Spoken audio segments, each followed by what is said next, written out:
नमस्ते दोस्तों, आज का वीडियो वेब टेक्नोलॉजी के ऊपर है जिसके अंदर 30 एमसीक्यू को लेके आए हैं।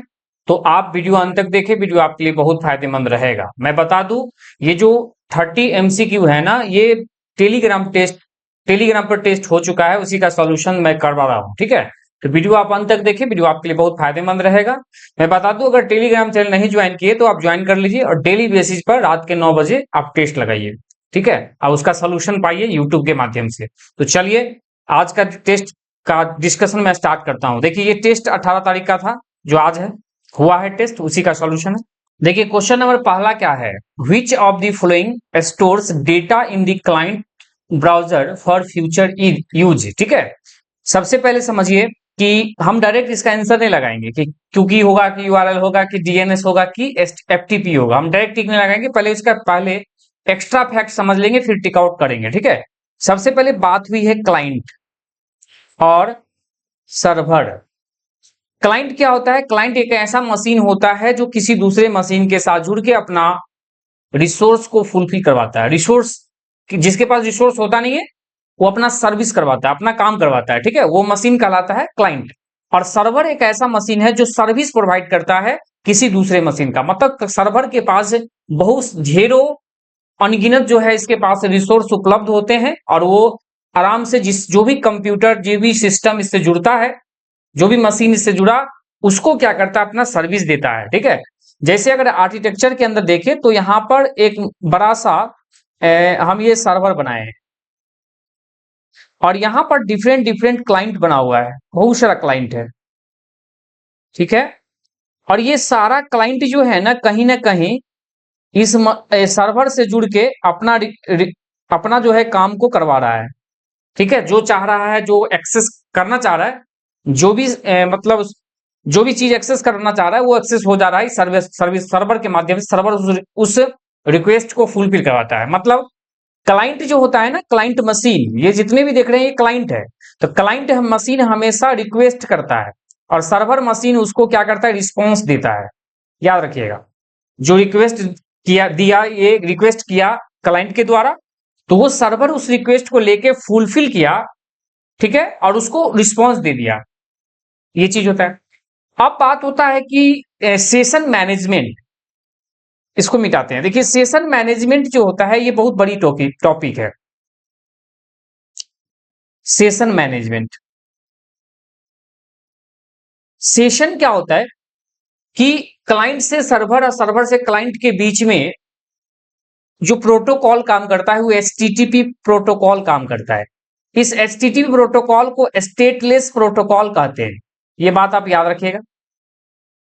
स्टेटलेस प्रोटोकॉल का मतलब होता है कि अगर ये क्लाइंट मशीन है, ये सर्वर है, ठीक है, ये सर्वर मशीन है, तो क्लाइंट रिक्वेस्ट लेके जाता है। क्लाइंट का जो रिक्वेस्ट है वो एचटीटीपी प्रोटोकॉल लेके जाता है और उसको जो भी रिस्पॉन्स होता है सर्वर के द्वारा उसको एज अ रिस्पॉन्स जो है ना, वो क्लाइंट के ब्राउजर पर शो कर देता है, क्लाइंट के पास शो कर देता है। तो ये जो मतलब रिक्वेस्ट और रिस्पॉन्स की जो जिम्मेदारी होती है वो एचटीटीपी प्रोटोकॉल करता है, जिसको ट्रांसमिशन प्रोटोकॉल कहते हैं, एचटीटीपी को। अब यहां पर होता क्या है, एचटीटीपी को स्टेटलेस प्रोटोकॉल इसलिए बोलते हैं क्योंकि जब क्लाइंट रिक्वेस्ट लेके सर्वर के पास पहुंचा और सर्वर जब उसको रिस्पॉन्स दे देता है तो क्लाइंट और सर्वर के बीच में रिलेशनशिप खत्म हो जाता है।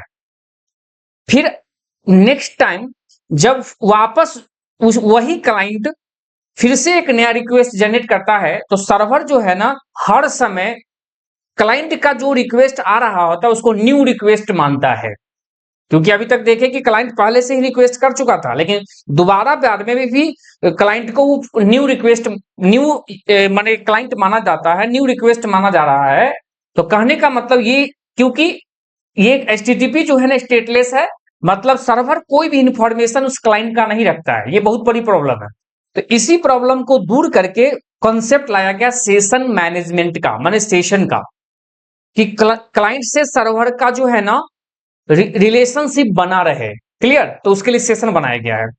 अब यहां पर बात करते हैं कि जैसे देखिए कि कोई फॉर्म भरते हैं हम लोग, तो फॉर्म के पेज पर फॉर्म भरने के बाद हम लोग पेमेंट करने जाते हैं। तो जैसे ही पेमेंट के करने गए तो क्या होते हैं, हम फॉर्म जहां भर रहे होते हैं उस फॉर्म से क्या होते हैं, हम बैंक के पेज पर मूव हो जाते हैं। वहां पर हम अपना कार्ड नंबर, ओटीपी, ये सब चीज हम वहां फिल करते हैं, फिर मेरा सक्सेसफुल उस फॉर्म का पेमेंट हो जाता है। फिर हम क्या होता है, बैक आते हैं और जहां पर मेरा स्टेटस होता है वहां पहुंच जाते हैं। तो देखिए, मतलब अभी काम कर रहे थे इस पेज पर, मान लीजिए काम कर रहे थे इस पेज पर और तुरंत मूव होकर क्या हो गया है, नेक्स्ट पेज पे पहुंच गए, मैं पेमेंट वाले पेज पे पहुंच गए, बैंक का जो पेज था उस पर पहुंच गए। अब फिर जब पेमेंट सक्सेस हो गया फिर वापस उस पर आ गए, तो कहीं ना कहीं ये एक पेज से दूसरे पेज, दूसरे पेज से पहले पेज आ रहा है। तो कहीं ना कहीं अगर ये एचटीटीपी स्टेटलेस प्रोटोकॉल है, अगर ये इसको स्टेटलेस का ही रहता बात, सेशन की बात नहीं यहाँ करते, तो क्या होता कि जब पेमेंट करने जाए गए तो पता नहीं चलता कि क्लाइंट सर्वर को कि किस क्लाइंट का ये माने पेमेंट है। तो इसी चीज को ठीक करके सेशन मैनेजमेंट लाया गया कि पेमेंट करने जब पहुंचते हैं तो पता चल जाता है कि इस रजिस्ट्रेशन नंबर का ही पेमेंट लेना है, ये लिया जा रहा पेमेंट इस रजिस्ट्रेशन नंबर का है, तो इसलिए दोनों एक दूसरे से जुड़ जाता है। तो यही चीज सेशन मैनेजमेंट का है। उम्मीद करते आप समझ गए होंगे। अब देखिए, सेशन मैनेजमेंट जो है ना वो बहुत तरह से देखने को मिलता है। एक होता है सेशन ऑब्जेक्ट, हम सब अभी बता ही देते हैं एक इकट्ठे। दूसरा होता है कुकी, ठीक है। तीसरा होता है यूआरएल रीराइटिंग, ठीक है। उसके बाद होता है हिडन फील्ड, हिडन फील्ड। ये चार तरह का हम लोग को सेशन मैनेजमेंट देखने को मिलता है, आप नोट डाउन कर लीजिएगा। सेशन मैनेजमेंट चार तरह का देखने को मिलता है कि सेशन ऑब्जेक्ट जो है ना ये सर्वर पर देखने को मिलता है। सबसे पहले यह जान लीजिए, ये सेशन कहां देखने को मिलता है, सर्वर पर। इसका एग्जांपल आपको बता देते हैं।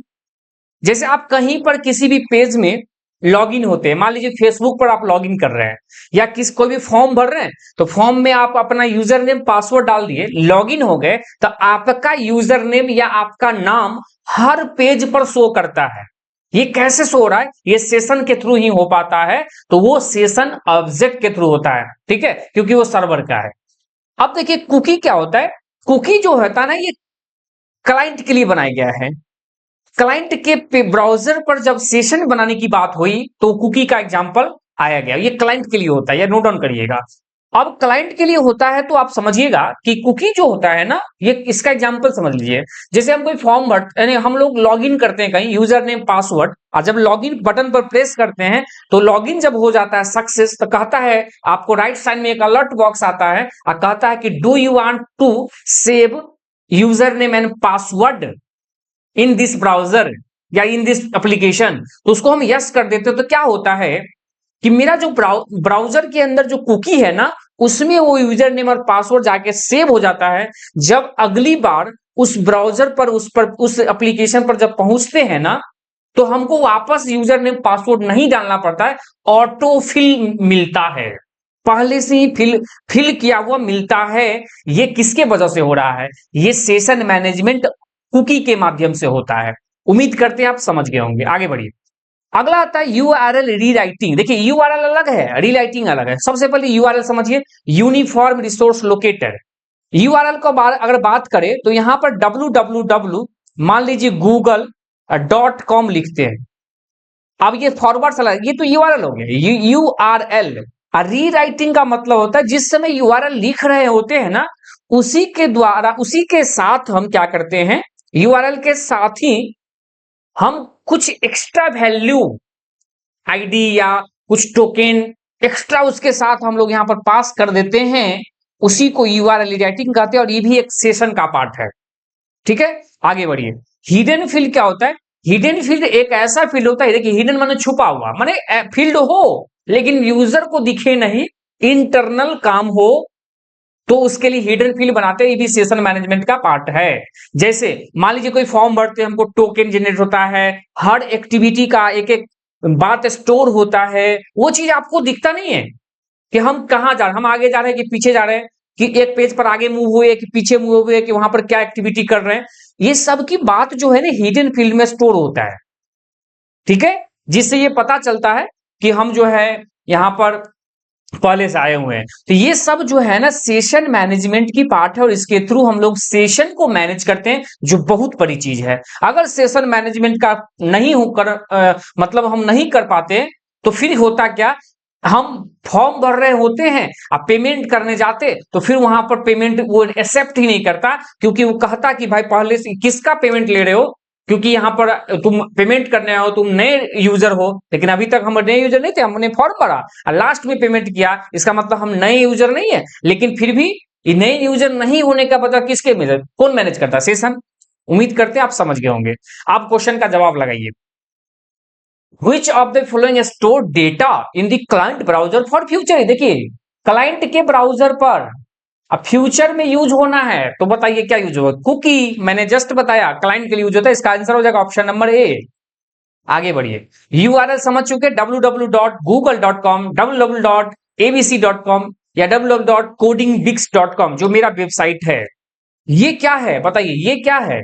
ये जो है ना यूआरएल है। क्लियर? अब डीएनएस क्या होता है? डीएनएस का फुल फॉर्म होता है domain name system. Domain name system. ये डोमेन नेम क्या करता है? जब भी हम कोई जैसे www.google.com लिखे तो इसको कंप्यूटर या मशीन नहीं समझता है, तो मशीन इसका क्या करता है? आईपी मतलब जो न्यूमेरिक वैल्यू है उसमें कन्वर्ट करता है और तब उसको अंडरस्टैंड करता है, तो न्यूमेरिक वैल्यू में कन्वर्ट करने का काम, बदलने का काम डीएनएस करता है, डोमेन नेम सिस्टम। अगला आता है एफटीपी, इसका फुल फॉर्म होता है फाइल ट्रांसफर प्रोटोकॉल। ये प्रोटोकॉल है जिसके माध्यम से हम लोग क्या करते हैं? फाइल को ट्रांसफर करते हैं अपने ब्राउजर के अंदर, अपने मतलब इसमें हम इंटरनेट पर जब कोई फाइल को भेज देते हैं, अटैच करते हैं फाइल को, तो उसको एफटीपी प्रोटोकॉल के माध्यम से ये पॉसिबल है। उम्मीद करते हैं इस सारे इस क्वेश्चन के जितने भी एक्स्ट्रा फैक्ट बताएं आप समझ रहे होंगे। देखिए आप डेली बेसिस पर आप वीडियो देखिए, मैं कोई भी हालत में आपको डेली वीडियो लेके आऊंगा, आपके लिए एग्जाम में तक बहुत अच्छी प्रिपरेशन हो जाएगा। ये बात आप उस दिन पता चलेगा, अभी हम क्या बता सकते हैं। चलिए आगे बढ़िए। देखिए क्वेश्चन नंबर 2 क्या कहता है? Which of the following is an example of server side scripting language commonly used in a web application. देखिए सर्वर साइड स्क्रिप्टिंग लैंग्वेज के रूप में हम लोग यूज करते हैं क्या क्या? पीएचपी, ठीक है, पीएचपी, पाइथन, पाइथन का जो है वो जेंगो, ग्लासफिक्स, ये सब यूज करते हैं। उसके बाद जो है ना ये आपको रिएक्ट जेएस जो भी है, ये सब जो है ना स्क्रिप्टिंग के लिए सर्वर साइड के लिए यूज होता है। लेकिन अगर हम बात करें क्लाइंट साइड के लिए तो उसमें वहां यूज होता है एचटीएमएल, सीएसएस, ठीक है, जावा स्क्रिप्ट। जावा स्क्रिप्ट एक्चुअल में सर्वर साइड भी देखता है क्योंकि रिएक्ट भी जावा स्क्रिप्ट ही है, लेकिन जावा स्क्रिप्ट को हम क्लाइंट साइड के लिए भी अलर्ट बॉक्स ये सब चीज बनाने के लिए यूज करते हैं, तो ये भी यहाँ पर क्लाइंट के लिए कहा जाएगा। तो ये सब जो है ना आपको क्लाइंट के लिए, ये सर्वर के लिए। तो ऑप्शन देख लीजिए, सी प्लस प्लस एक प्रोग्रामिंग लैंग्वेज है, तो ये दोनों क्लाइंट के लिए है। सी प्लस प्लस एक प्रोग्रामिंग लैंग्वेज, ये क्लाइंट सर्वर का नहीं है, तो इसका आंसर हो जाएगा नॉन ऑफ द एबव, मतलब आंसर ऑप्शन नंबर ई हो जाएगा। आगे बढ़िए question number 3, what is the purpose of HTML in web application. देखिए एचटीएमएल जो होता है ना, सबसे पहले इसका फुल फॉर्म होता है hyper text markup language. Hyper text markup language, इसके द्वारा जो है ना मार्कअप क्यूरी, मतलब हम लोग टैग बनाते हैं, टैग जो बना हुआ है उसके माध्यम से हम क्या करते हैं, ब्राउजर पर कोई भी कंटेंट को, ब्राउजर पर कोई भी कंटेंट होना उसको अरेंज करते हैं।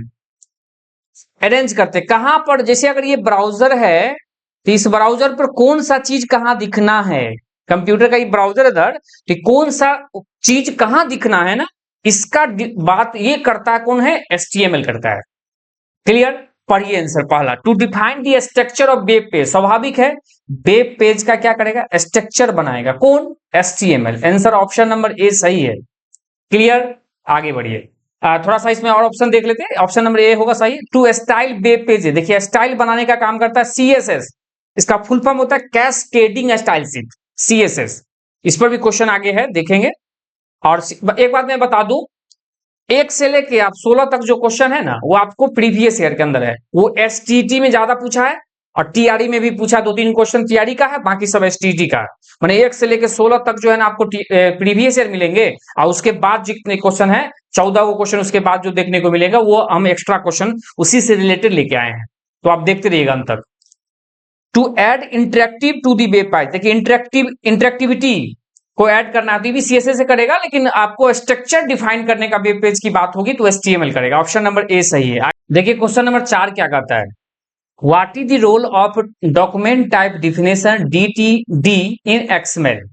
माने DTD इसका फुल फॉर्म पहले क्या होता है वो जान लीजिए। डॉक्यूमेंट टाइप डेफिनेशन इसका फुल फॉर्म होता है। XML के अंदर इस DTD का क्या काम है, तो पहले आप समझिएगा XML को, फिर भी तभी तो लगाएंगे आंसर। समझिए पहले XML। XML जो होता है ना, इसका फुल फॉर्म होता है एक्सटेंसिबल मार्कअप लैंग्वेज। ठीक है, XML जो है ना कहीं HTML से थोड़ा मिलता जुलता है, तो हम HTML को भी साथ में ले लेते हैं, तब दोनों को अंतर समझा देंगे, समझ आइएगा। XML HTML का जो फुल फॉर्म होता है हाइपर टेक्स्ट मार्कअप लैंग्वेज। दोनों में मार्कअप है, देख रहे हैं यहाँ दोनों मार्कअप, लेकिन यहां पर अंतर क्या है, ये एक्सटेंसिबल है और ये HTML है, माने हाइपर टेक्स्ट है। अब HTML के बारे में समझिए। HTML के अंदर जो भी टैग होते हैं ना, वो सब प्री डिफाइंड होते हैं, प्री डिफाइंड होते हैं। HTML के जो भी टैग होंगे सब प्री डिफाइंड है, लेकिन XML के अंदर जो भी टैग होते हैं वो यूजर डिफाइन होता है।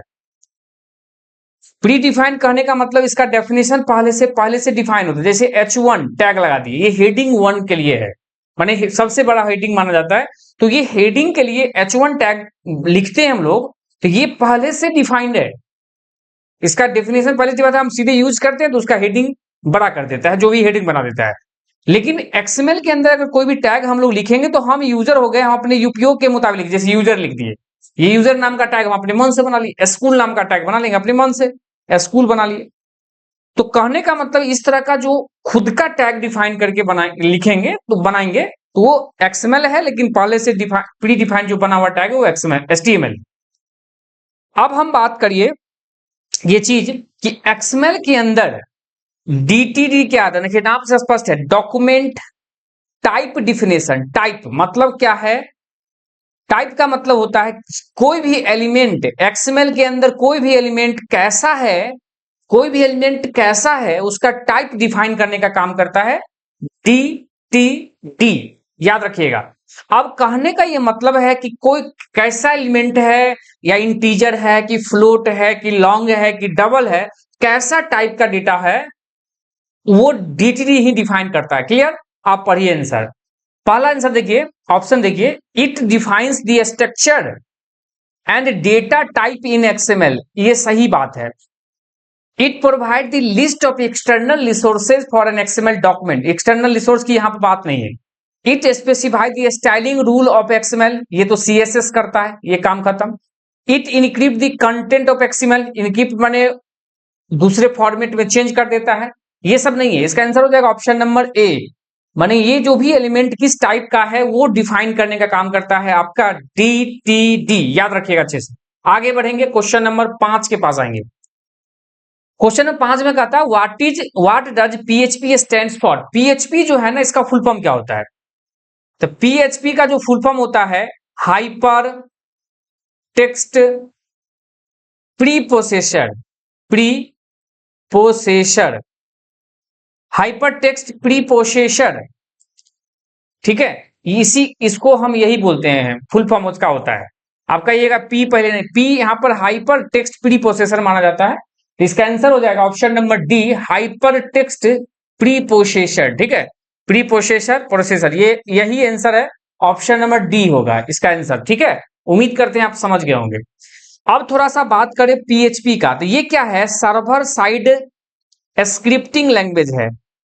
सर्वर साइड स्क्रिप्टिंग लैंग्वेज है, माने सर्वर साइड अगर हमको वेब पेज डिजाइन करना हो, बनाना हो, इंटरनल वर्किंग करना हो सर्वर का, मतलब सर्वर के पेज का, तो वो सब काम हम लोग PHP के माध्यम से, जो सर्वर साइड का जो स्क्रिप्टिंग लैंग्वेज है उसका यूज करते हैं। क्लियर। हम लोग को जो दिखता है ना फ्रंट एंड, वो हो गया क्लाइंट साइड, और उस पेज में कोई प्रोसेसिंग हो रहे हैं, फॉर्म भरे, सबमिट मारे, डेटा सर्वर के डेटाबेस, सर्वर के पास जो डेटाबेस है उसमें स्टोर हो जाना चाहिए। तो ये स्टोर हो जाना चाहिए, कैसे स्टोर होगा, किस बेस से स्टोर होगा, किस तरीके से स्टोर होगा, वो काम कौन करता है, PHP करता है।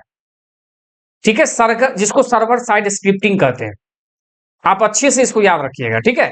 पीएचपी इसलिए यूज होता है, ये सर्वर के लिए है, बैकएंड कह सकते हैं इसको, बैकएंड कह सकते हैं, ठीक है। और फ्रंट एंड के अंदर HTML CSS सब यूज होता है। आगे बढ़ेंगे, क्वेश्चन नंबर 6 के पास आते हैं। How do you comment a single line में पीएचपी? पीएचपी के अंदर सिंगल लाइन कमेंट करना है, ये जो है ना सिंगल लाइन कमेंट को डिनोट करता है। डबल फॉरवर्ड स्लैश, डबल इस तरह से फॉरवर्ड स्लैश होगा ना तो वो सिंगल लाइन कमेंट कहते हैं, इसलिए आंसर हो जाएगा इसका। अगर बात करेंगे multi line comment, multi line comment होगा ना तो वो यूज होगा आपको ये वाला, माने forward slash star dot dot, इसमें जो भी लिखना लिखिए, जितना लाइन लिखना लिखिए, उसके आगे अंत में जाके स्टार करके फॉरवर्ड स्लैश लगा दीजिए। इसके बीच में जो भी चीज लिखेंगे लिखा होगा वो सब कमेंट माना जाएगा। अब सवाल उठता है कमेंट क्या होता है? तो कमेंट एक ऐसा स्टेटमेंट होता है, एक ऐसा लाइन होता है जिसको कंपाइलर एग्जीक्यूट नहीं करता है, जिस पर प्रोसेसिंग नहीं होता है। उस कमेंट पर प्रोसेसिंग नहीं होता है, मतलब वो इसलिए बनाते हैं क्योंकि जो डेवलपर हैं, जो कोड लिख रहे होते हैं, वो अपना हिंट वहां पर प्रोवाइड करते हैं उस लाइन का, कि हमने इसमें क्या करना जा रहा है, क्या करने जा रहे हैं इस कोड के अंदर, उसके लिए हिंट प्रोवाइड करते हैं, तो ये कमेंट होता है। उम्मीद करते हैं आप समझ गए होंगे, ठीक है। आगे बढ़िए। अब HTML के अंदर अगर कमेंट बनाना हो आपको, HTML के अंदर अगर कमेंट बनाना हो तो हम लोग इस तरह से यूज करेंगे, मतलब less than symbol, explanation sign, dash देके इसमें हम लिखेंगे, जो भी लिखना है इसके अंदर लिखेंगे, ठीक है। और उसके बाद क्या है आगे, मतलब डैश डैश करके ये दे देंगे। ये इसके बीच में जो भी लिखाएगा ना वो आपको HTML का कमेंट माना जाता है, और ये कोई कमेंट नहीं होता है। अब एक बात और जान लीजिए, अगर हम हैश सिंबल के साथ पाइथन में कुछ भी लिखेंगे वो पाइथन का कमेंट माना जाता है, इसको भी आप याद कर लीजिए, ठीक है। आप उम्मीद करते हैं आप सब लिख लिए होंगे, इसका आंसर हो जाएगा ऑप्शन नंबर ए।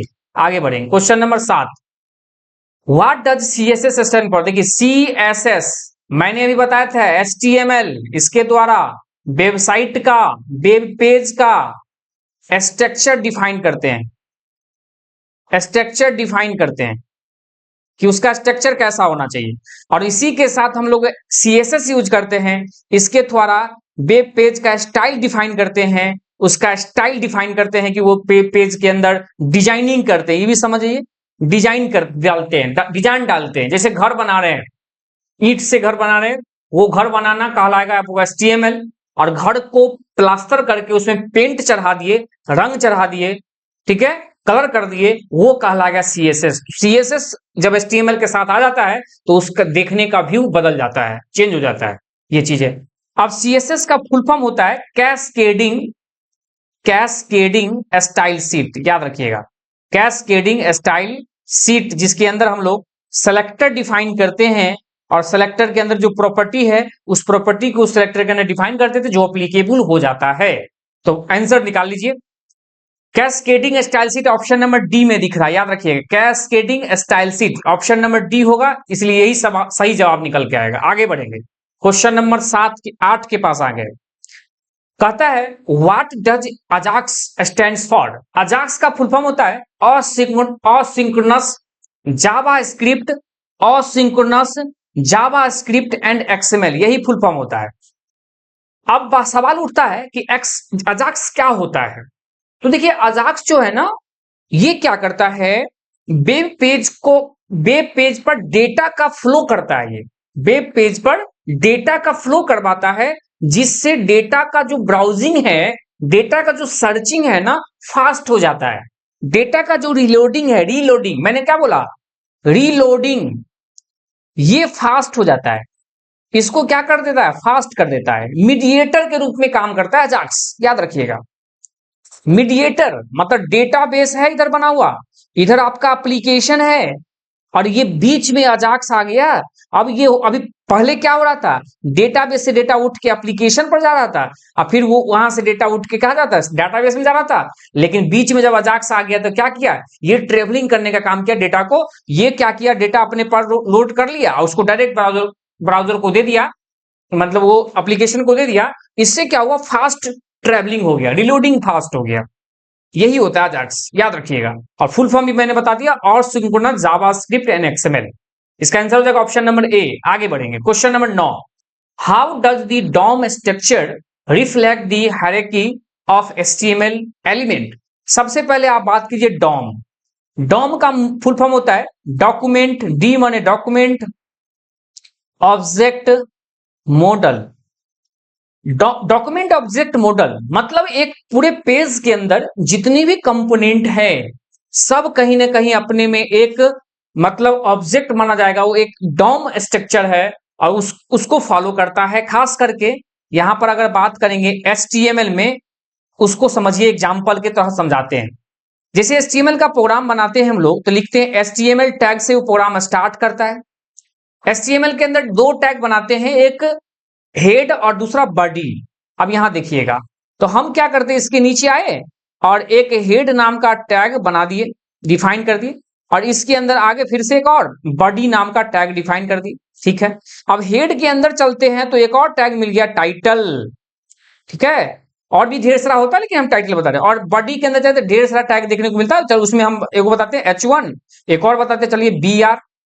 तो इस तरह से क्या हुआ, एक रूट एलिमेंट देखने को मिले। यही जो है ना, यही डॉम ट्री कहलाता है। ये डॉम ट्री का स्ट्रक्चर है। ये डॉम डॉक्यूमेंट ऑब्जेक्ट मॉडल माने हर एक पेरेंट चाइल्ड का रिलेशनशिप बताता, मतलब ये रूट हो गया, उसका एक दो चाइल्ड देखने को मिला और फिर इसका अपना एक चाइल्ड है। तो ये स्ट्रक्चर डॉम स्ट्रक्चर कहलाता है।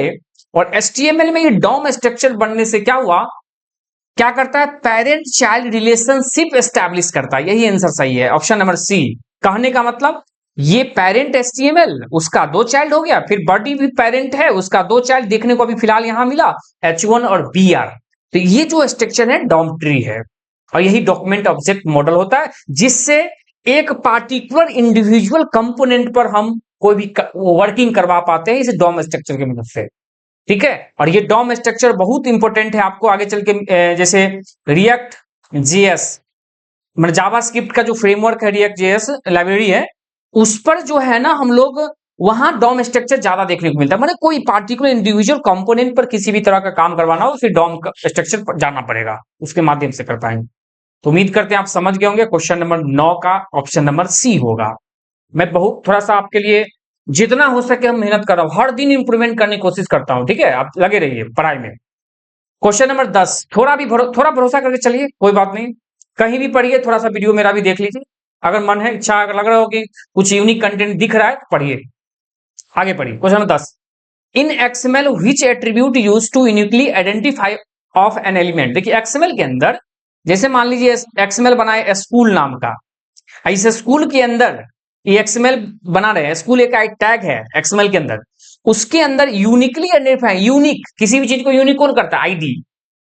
इंप्लॉय का एक आईडी होता है जो यूनिक होता है, तो सिंपल उसी से पकड़ लेंगे। आईडी इजकल टू मान लीजिए एक्स दे दिए, तो इस स्कूल का एक अपना आईडी हुआ एक्स, जिससे उस स्कूल जो कंपोनेंट है ना, स्कूल जो कंपोनेंट है उसको यूनिकली आइडेंटिफाई किया। तो सबसे पहले यहां समझ लीजिए टैग, स्कूल जो है टैग है और आईडी जो है ये एट्रीब्यूट है।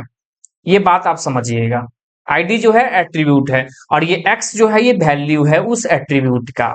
क्लियर। तो यहां कहता है कि कौन सा एक ऐसा एट्रीब्यूट है HTML के अंदर जो यूनिकली आइडेंटिफाई करता है किसी भी एलिमेंट, माने स्कूल एक एलिमेंट है उसको, तो वो हो जाएगा आईडी, ऑप्शन नंबर ए। उम्मीद करते हैं आप समझ गए होंगे।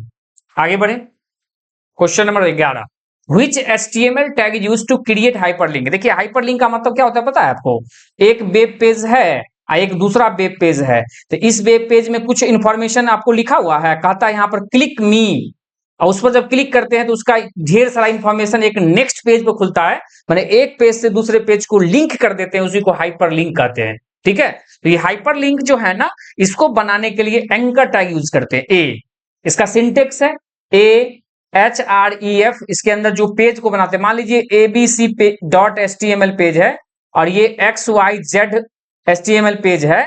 ठीक है, तो ये मेन पेज है, तो इस पेज में आके लिखेंगे इसके XYZ को लिंक करना है तो XYZ.html लिख दिए हाइपर लिंक के अंदर, और इसके अंदर लिख दिए क्लिक हेयर, एंकर को बंद कर दिए। अब क्या होगा, जब उस लिंक पर क्लिक करेंगे तो वो पेज XYZ.html खुल जाएगा। तो ये इसी को हाइपर लिंक कहते हैं। उम्मीद करते हैं आप समझ गए होंगे, इसका आंसर हो जाएगा ऑप्शन नंबर ए। आप देखिए अब यहां पर एक लिंक नाम का जो टैग है ना, लिंक नाम का, लिंक नाम का जो टैग है, ये टैग का इस्तेमाल करते हैं हम लोग अपने CSS को और जावास्क्रिप्ट को के कोड को, जावास्क्रिप्ट का जो फाइल है उसको जोड़ने के लिए लिंक टैग यूज करते हैं। आगे बढ़िए, question number 12, which library simplify JavaScript task like HTML document reversal and manipulation. देखिए, जावास्क्रिप्ट के जैसे टैग टास्क को HTML डॉक्यूमेंट के अंदर, HTML के अंदर ही उसको मैनिपुलेट करवाता है, तो वो है jQuery, याद रखिएगा। ठीक है, ये jQuery है जावा, ऑप्शन 4 इसका आंसर होगा। jQuery जो है यही करवाता है, मतलब jQuery उसी का मतलब मैनिपुलेट करवाता है HTML के डॉक्यूमेंट को। अगर हम बात करें रिएक्ट का, ये क्या है, ये जो है ना लाइब्रेरी है। किसका library? Library of JavaScript. JavaScript का ये लाइब्रेरी है जिसके थ्रू हम लोग क्या करते हैं, उसका लाइब्रेरी यूज करके फ्रेम यूज करके काम करते हैं। बूटस्ट्रैप क्या है? ये भी एक तरह का लाइब्रेरी है, किसका? CSS और जावा का, जावास्क्रिप्ट। और ये बूटस्ट्रैप जो है, इसके द्वारा हम लोग करते क्या है, मतलब कोई भी वेब पेज को किसी भी स्क्रीन के अंदर, किसी भी डिफरेंट स्क्रीन के अंदर शो करवाना हो, अच्छे से फ्लेक्सिबल बनाना हो, मतलब ठीक है, तो उसके लिए बूटस्ट्रैप यूज करते हैं हम। बूटस्ट्रैप बहुत सारा काम किए हैं, वेब पेज भी डिजाइन किए हैं। तो वेब पेज पर होता क्या, जैसे मान लीजिए यहां पर एक बड़ा सा स्क्रीन कंप्यूटर का है, एक छोटे से स्क्रीन मोबाइल फोन है, एक बड़ा सा टीवी है, एक टेबलेट है छोटा सा, मतलब एक ही वेब पेज है मान लीजिए, उसको डिफरेंट स्क्रीन पर शो करना है और सही से कंटेंट शो हो, तो उसके लिए बूटस्ट्रैप का इस्तेमाल करते हैं, जो क्या करता है, फ्लेक्सिबल होता है डेटा और वो हर वेब पेज पर आसानी से शो करता है, वो बूटस्ट्रैप। जावा एफएक्स, ये जावा का ही है, ठीक है, उसका यूज जावा का, एडवांस जावा का ये पार्ट है, उसके अंदर हम इस लाइब्रेरी का यूज करके, इस पैकेज का यूज करके हम लोग काम करते हैं। उम्मीद करते समझे होंगे। 12/4 आगे बढ़ेंगे। Question number 13, which HTML tag is display of picture in web page. Photo को HTML में लगाना है तो IMG टैग लगाएंगे। इसका सिंटेक्स है IMG SRC, ठीक है। और यहाँ फाइल का नाम लीजिए abc.jpg, ये फाइल है। और यहाँ पर आगे चल के अगर हाइट बीट लगाना तो हाइट बीट लगा देंगे, नहीं तो ऐसे ही छोड़ देंगे। ये क्या होगा, जो भी एक फोटो है वो मेरे वेब पेज पर आ जाएगा इस तरह से, ठीक है, ये चीज है। SRC नाम का टैग नहीं होता है, इमेज ये सब कुछ नहीं होता है। आंसर हो जाएगा ऑप्शन नंबर बी। आगे बढ़िए, question number 14, what is the purpose of CSS media queries. देखिए, CSS के अंदर एक मीडिया नाम का क्यूरी होता है, जिसके थ्रू क्या करते हैं हम लोग, कि जैसे अभी तो आपको बूटस्ट्रैप पढ़ाए थे ना, बताए हैं ना, उसी तरह मीडिया क्यूरी जो CSS का अपना है, वो क्या करता है कि कोई भी डिवाइस कैसा है, एक वेब पेज को डिफरेंट साइज के डिवाइसेज पर शो करवाना है डेटा को, तो फिर वो मीडिया क्यूरी ही करता है, ठीक है। ये चीज है, मीडिया क्यूरी करता है CSS का। CSS जो प्रॉपर्टी, जो स्टाइल डिफाइन करेंगे, वो मीडिया क्यूरी करेगा। तो आंसर ऑप्शन नंबर 3 हो जाएगा, to apply different styles based on the devices characteristic, माने कैसा डिवाइस का गुण है, कैसा डिवाइस है, साइज के अंदर उसका क्या प्रॉपर्टी है, उसके अकॉर्डिंग जो है उसका CSS डिफाइन होता है। तो यही करता है आपका मीडिया क्यूरी। उम्मीद करते हैं समझ गए होंगे। 14 का ऑप्शन नंबर 3। आगे बढ़िए, 15, how can you make asynchronous request to a server, in JavaScript. JavaScript के अंदर जो है ना, asynchronous जो है ना, वो रिक्वेस्ट को फुलफिल करवाना है, तो उसके लिए क्या करेंगे, XML HTTP रिक्वेस्ट। देखिए, रिक्वेस्ट है, सर्वर को रिक्वेस्ट करना, सिंक्रोनस रिक्वेस्ट करना है, तो XML HTTP रिक्वेस्ट काम करेगा, जो फेच AI के थ्रू ये काम करता है। यही आंसर हो जाएगा ऑप्शन नंबर सी, ठीक है, उसी से मिलता जुलता है। और सर्वर जब क्लाइंट को रिस्पॉन्स करेगा, तो फिर वो XML HTTP response method call होगा वहां पर, ये चीज है। आगे बढ़िए, question number 16, Which of the following is a state management technique in a client side। देखिए, स्टेट मैनेजमेंट सिस्टम का होता है वही सेशन मैनेजमेंट टेक्निक, जो है ना क्लाइंट साइड के रूप में यूज होता है आपको कुकी, ठीक है। यही आंसर हो जाएगा ऑप्शन नंबर बी, जो मैंने अभी पहला क्वेश्चन बताया था, कुकी सेशन मैनेजमेंट इसे बताया था, वही है। ये JDBC देख रहे हैं, इसका फुल फॉर्म होता है जावा डेटाबेस कनेक्टिविटी, यही फुल फॉर्म होता है।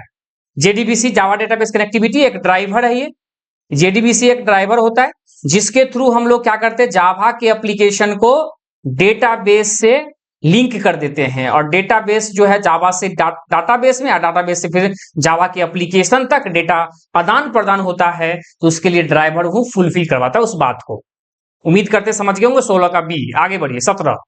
Which of the following is true about HTTP cookie? देखिए HTTP कुकी ये किसके लिए है, क्लाइंट के ब्राउजर के लिए है। और देखिए क्लाइंट के ब्राउजर के लिए इसका भी एक सीमित सीमा है, लिमिट है, टाइम है, उसके बाद इसका डेटा एक्सपायर कर जाता है। ठीक है, ऑटोमेटिक इसका अपना एक कुकी जब जनरेट होता है तो उसका एक टाइम फिक्स होता है, कितना दिन के लिए, कितना समय के लिए, तो वो एक्सपायरी डेट भी उसके होता है। इसका आंसर हो जाएगा option number B, they can have an expedition date. मैंने एक्सप्रेशन एक्सपायर्ड जो डेट है वही चीज इसके अंदर कुकी के द्वारा फुलफिल होता है। आगे बढ़िए। अब जैसे they can store in on server, क्या कुकी सर्वर पर था? नहीं, सेशन नाम का जो ऑब्जेक्ट है, सेशन ऑब्जेक्ट जो है ना वो सर्वर पर स्टोर करता है, कुकी नहीं, कुकी क्लाइंट के लिए है। आगे बढ़ेंगे क्वेश्चन नंबर 18। मतलब इसका आंसर क्या निकल गया, ऑप्शन बी बता दिए 18 ये। Which of the following is not a browser storage API? कहता है ब्राउजर का स्टोरेज एपीआई नहीं है। ब्राउजर कौन? जैसे Google Chrome, Mozilla Firefox, internet explorer, Microsoft Edge, ठीक है, सफारी, ये सब ब्राउजर है। अभी ब्राउजर है ना, तो इस ब्राउजर के अंदर डेटा स्टोर करवाना है तो उसके लिए सेशन स्टोरेज, लोकल स्टोरेज और इंडेक्स डीबी ये तीनों होता है उसके अंदर एपीआई, लेकिन जेडीबीसी नहीं होता। यही आंसर हो जाएगा क्योंकि जेडीबी का फुल फॉर्म अभी आपको बताए थे, जावा डेटाबेस कनेक्टिविटी, कनेक्टिविटी यही होता है। जावा डेटाबेस कनेक्टिविटी होता है जो हमारे जावा के एप्लीकेशन को डेटाबेस से क्या करता है, कनेक्ट करने का काम करता है, तभी डेटा आदान प्रदान होता है। इसका आंसर हो जाएगा ऑप्शन नंबर डी। आगे बढ़िए question number 19। Which of the following is not a valid value for display CSS property? अब देखिए इनमें से कौन सा CSS का वैलिड प्रॉपर्टी नहीं है। देखिए इनलाइन, पहले देख लीजिए CSS का टाइप है इनलाइन, इंटरनल और एक्सटर्नल स्टाइल शीट। माने CSS के अंदर जो है ना हम लोग 3 तरह का स्टाइल शीट देखने को मिलता है। 3 तरह का स्टाइल शीट हम लोग बनाते हैं। कौन कौन बताएं? इनलाइन, जिसको हम लोग सिंपल भी बोलते हैं, internal style sheet, external style sheet. External style sheet ये क्या होता समझिए, माने HTML के अंदर जब CSS का प्रॉपर्टी डिफाइन करेंगे, जिस पेज में HTML का कोड लिखा हुआ है और जहां पर कोड लिखा हुआ है, मतलब कोई टैग है, जैसे मान लिया H1 टैग है, इसी के साथ हम लिख दिया style is equal to colour, colour colon देकर रेड। अब देखिए क्या हुआ, अब हेलो हेलो लिखा हुआ है, अब H1 बंद कर दिए। अब ये H1 टैग लगाए थे उसी समय CSS की प्रॉपर्टी बना रहे हैं, डिफाइन कर रहे हैं, वो कहलाएगा इनलाइन स्टाइल शीट।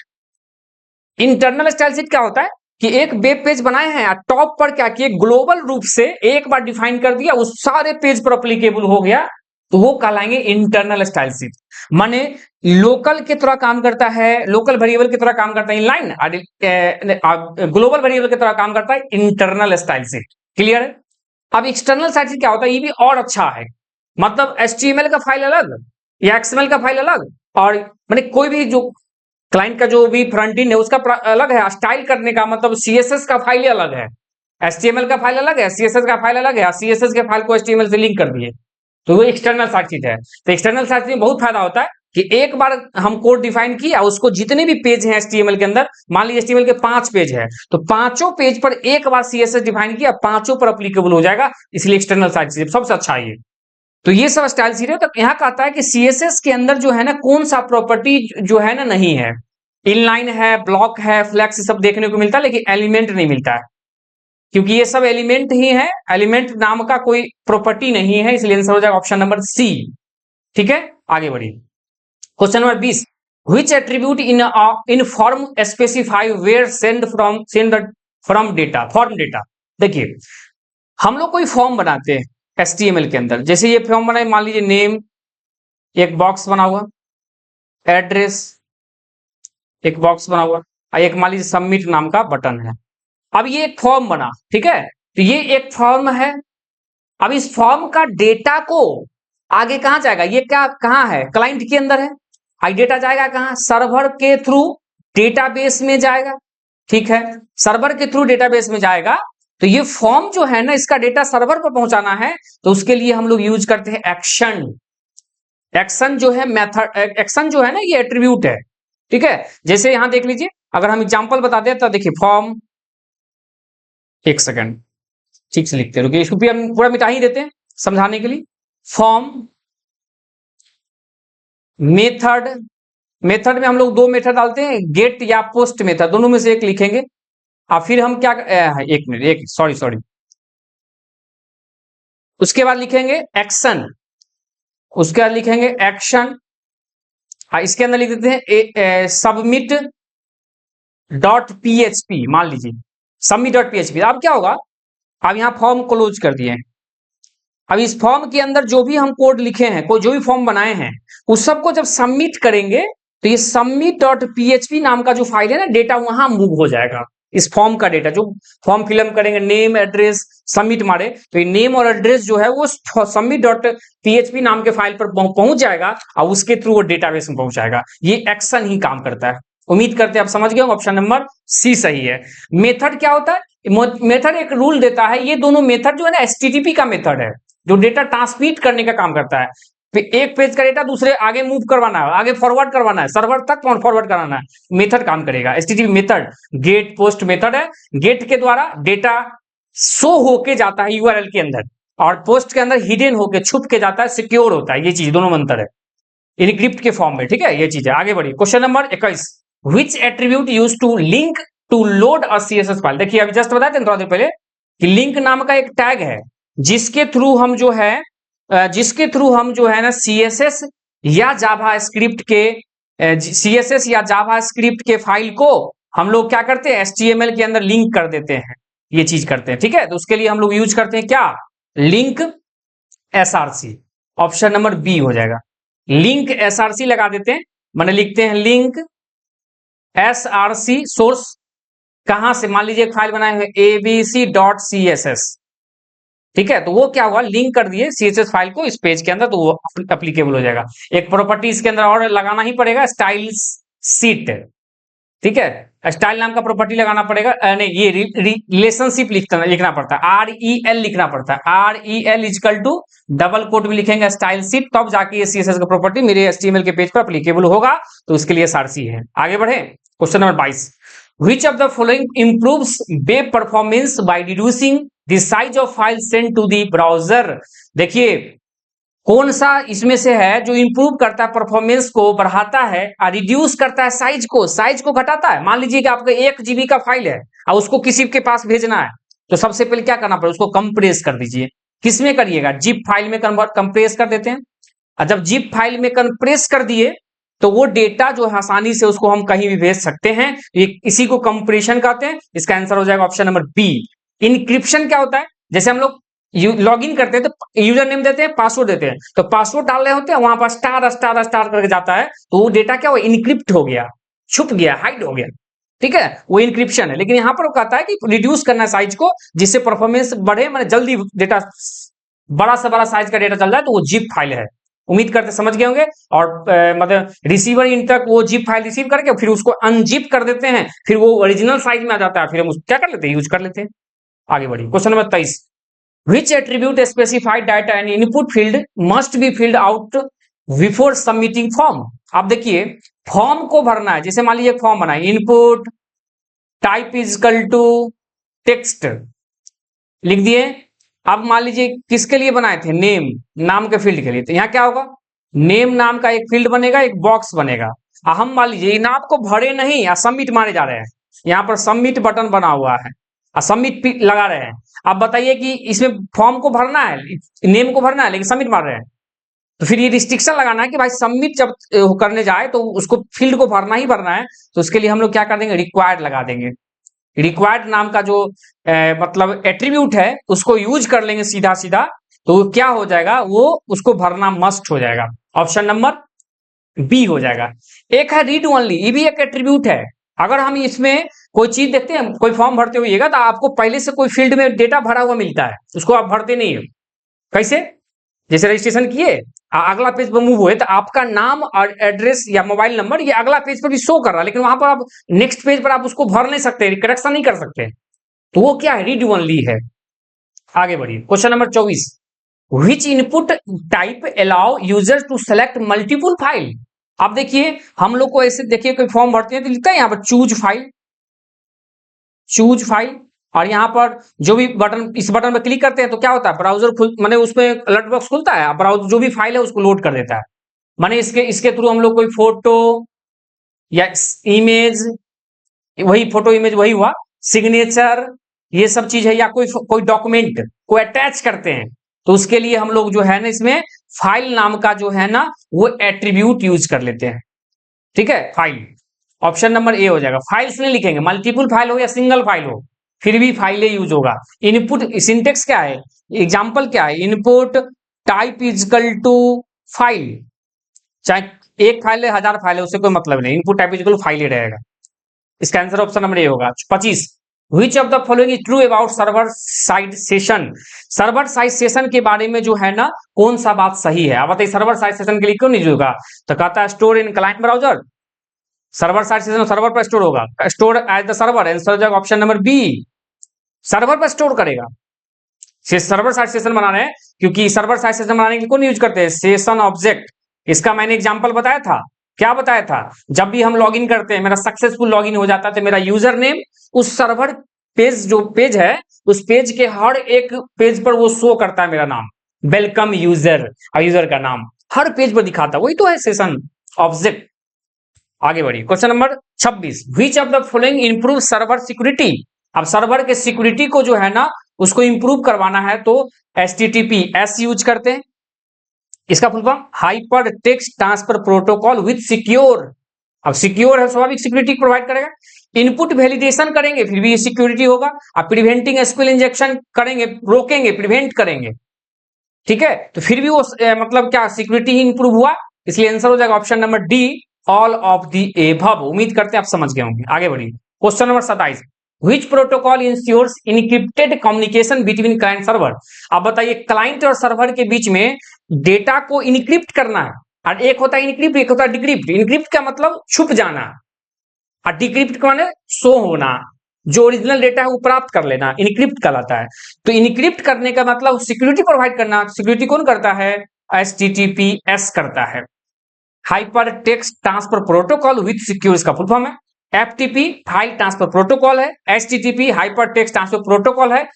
ये इसमें सिक्योरिटी की बात नहीं होती है, SSL सर्टिफिकेट नहीं होता है, SSL सर्टिफिकेट HTTPS में देखने को मिलता है, और टेलनेट टेलीफोन नेटवर्क का प्रोटोकॉल है। आगे बढ़िए, question number 28, which class is used to create a responsive fixed with container in bootstrap। मैंने अभी थोड़ा देर पहले bootstrap की चर्चा किया था। bootstrap जो एक लाइब्रेरी है CSS और जावास्क्रिप्ट का, JS का जावास्क्रिप्ट, और क्या कर जावास्क्रिप्ट और CSS का एक लाइब्रेरी देता है, और जो है ना फ्लेक्सिबल है, रिस्पॉन्सिबल है, क्योंकि एक वेब पेज डिफरेंट स्क्रीन में शो होता है। मेरा छोटा स्क्रीन कंप्यूटर है, उससे छोटा मोबाइल टैब, मोबाइल या किसी भी डिवाइस से छोटे स्क्रीन से लेके बड़े से बड़े स्क्रीन में एक पेज शो हो जाता है, तो रिस्पॉन्सिव कहलाता है, उसको बूटस्ट्रैप ही करवाता है, और उसके लिए बूटस्ट्रैप कराता ही, पहले समझ लीजिए। अब ये क्वेश्चन का जवाब देखिए, कहता है क्रिएट करना रिस्पॉन्सिव फिक्स्ड विथ, माने एक ब्राउजर है और इस ब्राउजर के कंटेंट हमेशा विथ फिक्स करना है, माने इतना ही विड्थ में जो है ना हर एक डिवाइस में दिखे, तो उसके लिए हम लोग यूज करते हैं कंटेनर। कंटेनर एक वैल्यू है, एक मतलब ये कह सकते हैं एक सेलेक्टर है, क्लास सेलेक्टर। ये क्लास सेलेक्टर पहले से प्री डिफाइंड है, क्लास सेलेक्टर है ये, और कंटेनर ये फिक्स विथ जो है ना इसमें डिफाइन होते हैं। अगर कहेंगे फुल विड्थ होगा, फुल विड्थ, तो वो होगा कंटेनर फ्लूड, ये फुल विड्थ होता है। ये दोनों कुछ ऐसा रहेंगे। ऑप्शन नंबर ए इसका सही जवाब है। आगे बढ़िएगा, question number 29, second last question, which PHP function destroy और सेशन। देखिए PHP में फिर सेशन बनाना है, सेशन कितना इंपॉर्टेंट है मैंने शुरू में बताया है, और सेशन को पूरी तरह से खत्म करना है तो सेशन डिस्ट्रॉय मेथड लगा देंगे, ऑप्शन नंबर ए। और सेशन को स्टार्ट करना है तो हम सीधे सेशन नाम का ये इस मेथड को कॉल कर देंगे तो वो सेशन स्टार्ट नाम का मेथड है, सेशन अंडरस्कोर स्टार्ट। ये मेथड से सेशन स्टार्ट होता है, सेशन डिस्ट्रॉय से सेशन खत्म हो जाता है। ये सब सेशन अनसेट का मतलब जो वैल्यू सेशन क्रिएट किए हैं जिस वैल्यू के अंदर, वो सेट करने के लिए, उसका वैल्यू हटाने के लिए अनसेट होता है। ऑप्शन ए हो जाएगा 29 का। और आज का अंतिम क्वेश्चन है, in PHP which super global array is used to access post request data. Post request data को एक्सेस करना है, ये आपको कब देखने को मिलता है? देखिए फॉर्म टैग में मेथड लगा दिए हैं, इक्वल टू क्या कर दिए हैं, पोस्ट, ऐसे। इसके अंदर मान लीजिए एक फील्ड बना है, input type equal to text, text लिख दिए। एक सेकेंड रुक जाइए, input type equal to text, में नेम लिख दिए, नेम इक्वल टू एक्स। अब देखिए आइए फॉर्म बंद हो गया, ये एक फॉर्म बना हुआ है। अब क्या है, अब मेथड का टाइप क्या है, रुकिए कलर चेंज कर दीजिए। मेथड का टाइप क्या है, पोस्ट। अभी पोस्ट है, इसका डेट माने इनपुट जो फील्ड है ना, उसका डेटा गेट करना है, प्राप्त करना है, और उसको आगे भी फॉरवर्ड करना है सर्वर के थ्रू डेटाबेस में। तो उसके लिए हम लोग क्या करते हैं, डॉलर लगाते हैं, अंडरस्कोर देते हैं और पोस्ट लिखते हैं, POST, और यहाँ पर ये स्क्वायर ब्रैकेट है, इसके अंदर सिंगल कोट के अंदर वैल्यू वेरिएबल का नाम लिख देते हैं। ठीक है, तो इस तरह से वो पोस्ट का डेटा जो है ना गेट हो जाता है। ये आपको पीएचपी में देखने को मिलता है, उसे पीएचपी बोला ही यहाँ है सामने। इसका आंसर हो जाएगा ऑप्शन नंबर बी। अगर यहाँ गेट लिखेंगे तो ये ऊपर वाला मेथड यूज होगा, पोस्ट लिखेंगे तो वो मेथड होगा। उम्मीद करते हैं आप समझ गए होंगे। सेशन को पीएचपी में सेट आउट करना है तो अंडरस्कोर $_ सेशन ऑब्जेक्ट मैंने ये यूज करेंगे। उम्मीद करते हैं आप समझ गए होंगे। इसका आंसर ऑप्शन नंबर बी निकल के आएगा। तो आज का वीडियो यही खत्म होता है। उम्मीद करते हैं वीडियो आपको पसंद आया होगा। अगर वीडियो कैसा लग रहा है आप कमेंट करके भी बताइए, क्योंकि आप ये वीडियो मेरा कंटिन्यू रहेगा। ठीक है, चाहे व्यू जाए कितना ना जाए उससे हमको कोई बात नहीं, मुझे मेरा काम है पढ़ाना, हम कंटिन्यू पढ़ाते रहेंगे। ठीक है, अच्छे से आप अगर वीडियो आपको पसंद आए तो वीडियो को लाइक कर दे, वीडियो को चैनल को सब्सक्राइब कर ले, साथ में टेलीग्राम चैनल ज्वाइन कीजिए, और अगले दिन से आप टेस्ट में 9 बजे टेस्ट में आ जाइए अच्छे से। थैंक यू, मिलते हैं अगले वीडियो के साथ।